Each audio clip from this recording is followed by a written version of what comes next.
तो आपको बता दें कि जेल से बरी होने सर ये कि क्योंकि आप भी उस दौर में थे जब अरविंद केजरीवाल, मनीष सिसोदिया और आप जेल के अंदर थे, और आज उस शराब घोटाले के मामले में जो सीबीआई द्वारा केस दर्ज किया गया था राउस रेवेन्यू कोर्ट में, सभी लोग बरी हो गए। तो सबसे पहला रिएक्शन आपका क्या होगा?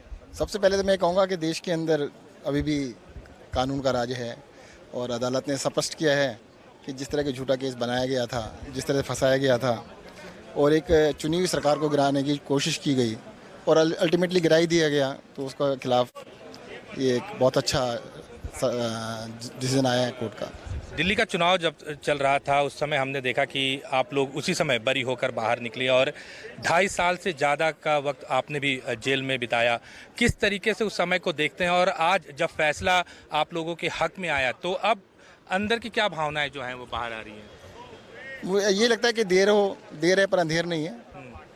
देर जरूर हुई है और हम सभी को बहुत लंबे समय तक जेल में भुगतना पड़ा, और आज कोर्ट से जो डिसीजन आया है जनता के सामने भी आ गया। अरविंद जी ने कहा था कि जनता मुझे तब चुने कि अगर मैं ईमानदार हूँ। ये फैसला अगर पहले आया हुआ था तो अरविंद केजरीवाल जी दिल्ली के मुख्यमंत्री होते, और आपको लग रहा है कि एक चुने हुए मुख्यमंत्री को एक ऐसे केस में अरेस्ट किया गया, देश के लिए बड़ा दुर्भाग्य की बात है और मैं चाहूँगा कि आगे ऐसा ना हो। आप लगातार जब जेल में जब आप की गिरफ्तारी हुई और जब आप बाहर आए तब भी आप यही कह रहे थे कि जितने भी मामले, चाहे आपके ऊपर सेल कंपनी का मामला हो या फिर अरविंद केजरीवाल, मनीष सिसोदिया, विजय नायर या किसी के भी ऊपर भी, आप बार बार ये कह रहे थे कि ये मामले जो हैं वो पूरे तरीके से निराधार है और कहीं ना कहीं बीजेपी जो है वो आम आदमी पार्टी को खत्म करना चाहती है, नुकसान पहुंचाना चाहती है, इसलिए सारे जो षड्यंत्र है वो रचे गए। बिल्कुल, ये सबको पता है, मैं ही नहीं कह रहा। जनता में मतलब हम लोगों के इंटरव्यू ना लेके पब्लिक के इंटरव्यू लो, पब्लिक आपको बता देगी।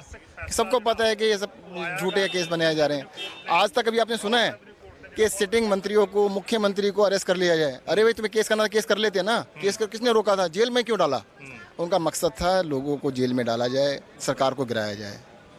उनका केस करने का मकसद नहीं था, मकसद था सरकार को गिराना। तो क्या लगता है कि जो आप लोगों की पुरानी छवि थी एक कट्टर ईमानदार की, वो उस पर अब स्टैंप मोहर जो है वो जो निचली अदालत है उसने लगा दिया गया है और आप दोबारा उसी तेवर में, उसी रंग रूप में आप लोग दोबारा दिखने वाले हैं?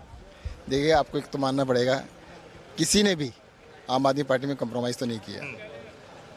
हम लोग कुछ यहाँ पे पाने नहीं आए थे, कुछ छोड़ के आए थे। सारे के सारे लोगों का अच्छा प्रोफेशन था, सब कुछ छोड़ के देश की सेवा के लिए सामने आए थे, और मुझे लगता है कि हम अपने मकसद में इसी तरह से लगे रहेंगे, पीछे नहीं हटेंगे। एक बहुत टॉर्चर वाला दौर था, उसको कैसे कहेंगे हम? नहीं, वो तो 1947 से पहले भी था।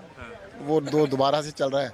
जो अत्याचार अंग्रेजों ने किए थे, बीजेपी भी उससे कम नहीं है, उससे आगे ही है। तो अब लगता है कि बीजेपी को आप लोग जवाब देंगे और उसी तरीके से जैसे पहले दिया? नहीं, हम पीछे पहले भी नहीं हटे हैं, पीछे अब भी नहीं हटेंगे। ठीक है, तो ये सत्येंद्र जैन थे जो न्यूज़ 24 से बातचीत कर रहे थे और उन्होंने कहा कि तब भी हम ये बात कह रहे हैं।